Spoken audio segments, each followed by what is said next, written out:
بسم اللہ الرحمن الرحیم۔ السلام علیکم رحمۃ اللہ وبرکاتہ۔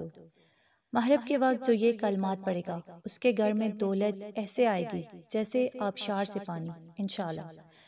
ناظرین، ہر مسلمان عاقل و بالغ مرد و عورت پر روزانہ 5 وقت کی نماز فرض ہے۔ جو نماز کو فرض نہ مانے وہ دین اسلام سے باہر ہے۔ جو نماز کو فرض تو مانے مگر ایک نماز بھی جان بوجھ کر چھوڑ دے تو وہ سخت گناہگار اور دوزخ کے عذاب کا حقدار ہے۔ اعلیٰ حضرت امام اہل سنت مولانا شاہ احمد رضا خان رحمۃ اللہ علیہ فرماتے ہیں، جس نے قصداً یعنی جان بوجھ کر ایک وقت کی نماز چھوڑی ہزاروں برس جہنم میں رہنے کا مستحق یعنی حقدار ہوا جب تک توبہ نہ کر لے۔ اس سے اندازہ لگایا جا سکتا ہے کہ جب ایک نماز جان بوجھ کر چھوڑنے پر ہزاروں سال تک دوزخ میں رہنا پڑے گا تو جو سرے سے نماز ہی نہ پڑھتے ہوں تو وہ کس قدر سخت عذاب کے شکار ہوں گے۔ جان بوجھ کر نماز چھوڑنے والے سے تو شیطان بھی پناہ مانگتے۔ چنانچہ منقول ہے کہ ایک شخص جنگل میں جا رہا تھا، شیطان بھی اس کے ساتھ چل دیا۔ اس شخص نے دن بھر میں ایک نماز بھی نہ پڑھی یہاں تک کہ رات ہوگی۔ شیطان اس سے بھاگنے لگا۔ اس شخص نے حیران ہو کر بھاگنے کا سبب پوچھا تو شیطان بولا، میں نے عمر بھر میں صرف ایک بار حضرت آدم علیہ السلام کو سجدہ کرنے سے انکار کیا تو لعنتی ہو گیا، اور تو نے تو آج 500 نمازیں چھوڑ دی۔ مجھے خوف آ رہے کہ کہیں تجھ پر عذاب نہ اترے اور میں بھی اس میں نہ پھنس جاؤں۔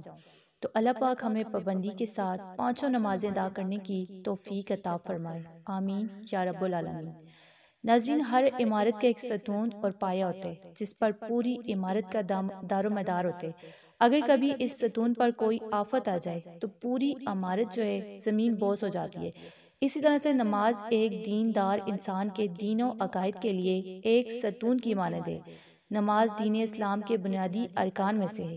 اللہ پاک اور اس کے رسول صلی اللہ علیہ وآلہ وسلم پر ایمان کے بعد اہم ترین رکن ہے۔